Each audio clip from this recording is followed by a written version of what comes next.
Salut tout le monde, c'est Ena, bienvenue à vous dans cette toute nouvelle vidéo de détente et de relaxation.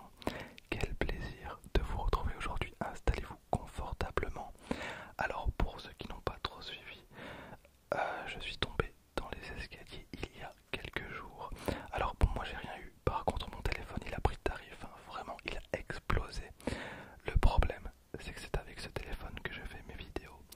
Alors j'étais assuré, fort heureusement, et je viens tout juste de récupérer mon téléphone. Donc c'était très compliqué pour moi de pouvoir vous proposer de nouvelles vidéos. Alors aujourd'hui, comme vous le voyez, on va pas être sur une ouverture simple comme j'ai l'habitude de faire. On va faire un truc un peu plus sympa parce qu'on parle beaucoup des 25 ans de Pokémon, mais c'est également les 25 ans de Yu-Gi-Oh! De cette licence incroyable. Et au final, je pense que c'est mon tout premier jeu de cartes. Je me rappelle, j'avais le tout premier deck, non pas le tout premier deck, j'avais le deck Joey. Donc je pense que ça devait être le deuxième ou troisième deck. Il y avait Kaiba, Yuki et le deck de Joey. Et moi j'avais le deck de Joey, il était vert et c'était ma couleur préférée quand j'étais petit. Voilà, alors comme vous le voyez, il y a plein de trucs différents. On va commencer avec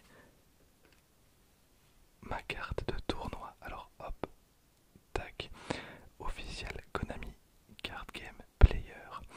Et donc ça c'est ma carte à l'époque où je faisais des tournois. Donc ça fait presque 10 ans. C'était trop bien. Et pourtant je me faisais éclater parce que j'étais nul à chier. Et vous savez pourquoi j'étais nul à chier? Parce que j'avais des decks qui étaient tout aussi nuls à chier. Voilà, moi à l'époque je pouvais pas me permettre de mettre 200 balles dans un deck. Mais c'est pas grave, je faisais quand même des tournois et je kiffais ma race, clairement. Alors aujourd'hui en plus, parce qu'on est le 18 février,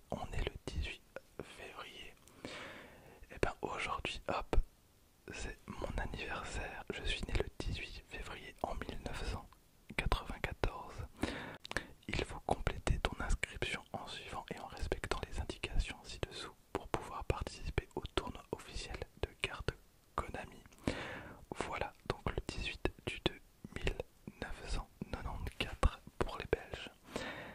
Et ça m'a fait tellement de souvenirs. Je vous avais déjà raconté, attendez, tac. Je vous avais déjà raconté que je m'étais fait voler quand même pas mal de cartes, mais j'ai réussi à sauver l'essentiel, notamment des decks. Alors j'ai des decks de cœur, vraiment des decks de cœur, que je vous montrerai à la fin. Alors là on a une pop pour les 25 ans de la licence qui est incroyable. D'ailleurs on va commencer par celle-ci, ainsi après je peux dégager le grand angle et faire une vidéo normale. On aura aussi donc un booster, on aura deux pins de collection.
plus de son nom. Magicien du temps, magicien du temps, magicien du temps. Alors il revient de loin, vraiment. On a Kaiser, je pense que c'est Kaiser quelque chose, je me rappelle plus. On a juste là le magicien sombre. On a l'invoqué aux 1000 yeux et là je me rappelle plus. Je me rappelle plus, pourtant c'est évident. C'est évident, c'est une des toutes premières cartes. Rappelez-vous. Rappelez-vous. J'arrive pas à revenir sur le nom. Mais on a l'invoqué aux 1000 yeux, donc une carte rituelle qui je pense était une carte de deck. Mais je me rappelle plus non plus du deck en question. Voilà, alors on va s'ouvrir ça ensemble.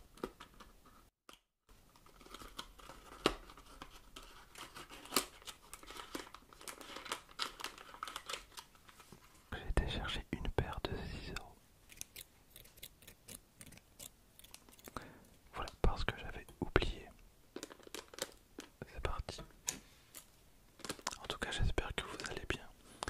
Et pour l'info, donc aujourd'hui, j'ai dit que c'était mon anniversaire et j'ai 28 ans. 28 ans. Alors c'est terrible parce que j'ai l'impression d'en avoir 20.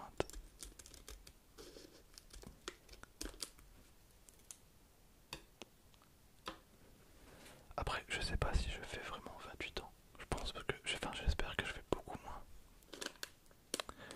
Alors, ce que je viens de faire n'a servi à rien. D'accord.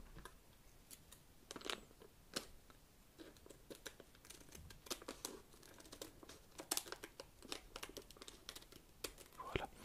Alors, j'espère que c'est pas du plastique, hein. Normalement, non, je pense que c'est du métal, enfin de l'acier. Alors, le premier, on a trop bien, trop bien. Et ben, celui-là, je vais l'offrir à mon meilleur pote. Je vais l'offrir à mon meilleur pote parce qu'il est totalement fan. Il est totalement fan du dragon blanc aux yeux bleus. Bah trop bien, vraiment trop trop bien. Alors, tac.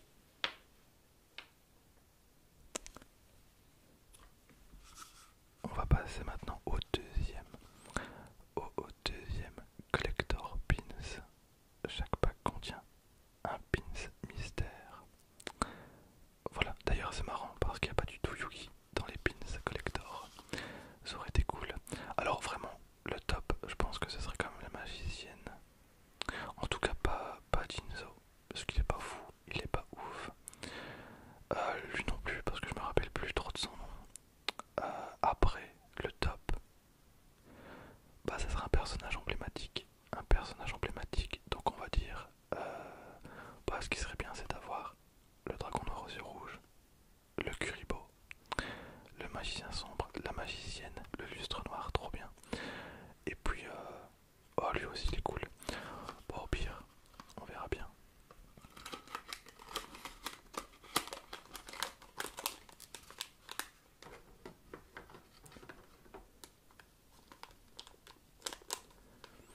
Oh mais il y a une petite ouverture facile, juste là.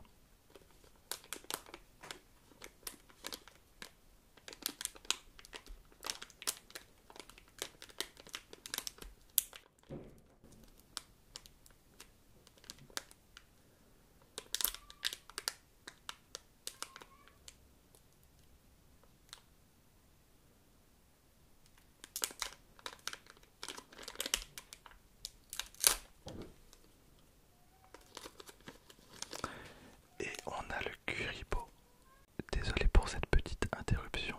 J'ai un chat qui passe son temps à pleurer pour sortir. Et une fois qu'il est dehors, il reste devant la porte. Et il est miaule pour rentrer. Voilà, donc on a Kuribo. En vrai, bah ça va. C'est quand même deux monstres plutôt emblématiques, hein, de la série Yu-Gi-Oh! Donc bah je suis plutôt satisfait. Voilà. Alors maintenant on va passer à l'ouverture du booster et après je vous montrerai une dinguerie. Je vous montrerai mes decks de l'époque. Alors pas dans leur entièreté, je vous montrerai vite fait certaines cartes et vous me direz si vous voulez une vidéo dédiée totalement à mes anciens decks parce que je pourrais en parler pendant des heures.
magicien et on a Artémis, jeune fille de la lune, Magistus. Voilà, et ben écoutez, pour moi une carte qui représente vraiment très bien la SMR. Une jeune fille posée délicatement sur un croissant de lune. Voilà, je la trouve incroyable cette carte, elle est vraiment bien. Par contre, moi j'ai arrêté de jouer avant les cartes de lien, du coup c'est peut-être pas non plus une carte rituelle. Voilà, parce qu'elle est bleue, mais les cartes rituelles sont pas forcément comme ça, donc c'est pas forcément une carte rituelle, dites-le moi dans les commentaires. Je suis désolé, ça paraît tellement loin, elle est incroyable. Et donc c'est une carte ultra rare, parce que on a le nom en doré et l'holographisme présent sur la carte. Voilà, elle est trop cool, elle est vraiment trop cool, je suis super content. J'ai beaucoup de chance, je trouve, sur cette ouverture. Alors, qu'est-ce que j'allais faire d'autre? Ah oui, je voulais vous montrer un truc. Je voulais vous montrer un de mes decks de cœur. Alors même si je joue plus du tout à Yu-Gi-Oh! Ce deck-là, je m'en séparais jamais tellement. Voilà, ça a été tellement compliqué pour moi de le récupérer. J'ai récupéré les cartes une par une. Et à l'époque, le deck était plus joué, mais je le voulais absolument. Parce que c'est un deck qui a un rapport avec la légende arthurienne. Voilà, Camelot, tout ça. Et moi je le voulais absolument. Je trouvais ça trop bien. Et j'ai un certain goût pour le luxe et je voulais le pimper aussi au maximum. Et les cartes de base étaient assez chères. Merlin, rien que Merlin était à 8 balles. Alors ça peut paraître ridicule aujourd'hui, mais pour l'époque, 8 balles par Merlin, c'était compliqué pour moi. Donc c'est pour ça, vraiment, je suis super content de vous montrer ces cartes. Je vais pas vous montrer tout le deck, parce que je suis pas sûr que ça vous intéresse. Je vais vous montrer quelques cartes, mais ce deck là, il est fabuleux, il est fabuleux. Voilà, alors, on a la Dame du Lac. Alors, les chevaliers nobles, enfin les cartes du deck chevalier noble, elles sont argentées. C'est les seules cartes à ma connaissance qui sont argentées. Alors mes pochettes ont pris tarif avec le temps, mais les cartes sont dans un excellent état. Et donc tout le contour est argenté. Voilà, donc on a la Dame du Lac. Voilà. Mais quand je vous ai dit que je voulais pimper ce deck au maximum, j'avais réussi à mettre la main sur une Dame du Lac en secrète. Quel plaisir. Et j'avais même les sleeves de la table ronde. Les sleeves de la table ronde. Voilà, la Dame du Lac en secrète, elle est juste incroyable. Et les tailles, et encore, voilà, d'une qualité. En vrai, ils étaient totalement pas fâchés avec la brillance. Hein. D'ailleurs, il y a un petit quelque chose. Il y a un petit quelque chose, c'est pas la même, mais en vrai ça aurait été tellement cool. Ça aurait été tellement cool que ce soit la même. Voilà, donc première édition. Donc, quel plaisir. Je sais pas combien ça doit coûter ça maintenant, mais à mon avis, ça doit coûter quand même pas mal. On a les Merlins. Voilà, Merlin qui n'était disponible qu'en version argentée. J'étais pas trop fan de la version argentée, mais alors j'en ai deux en français et un en anglais, malheureusement. Mais c'est très compliqué. Et encore, je pense qu'à l'époque, 8 € c'était pour la version allemande. En français, je pense que j'ai payé tellement cher. Je me rappelle plus. C'est l'avantage. C'est totalement l'avantage.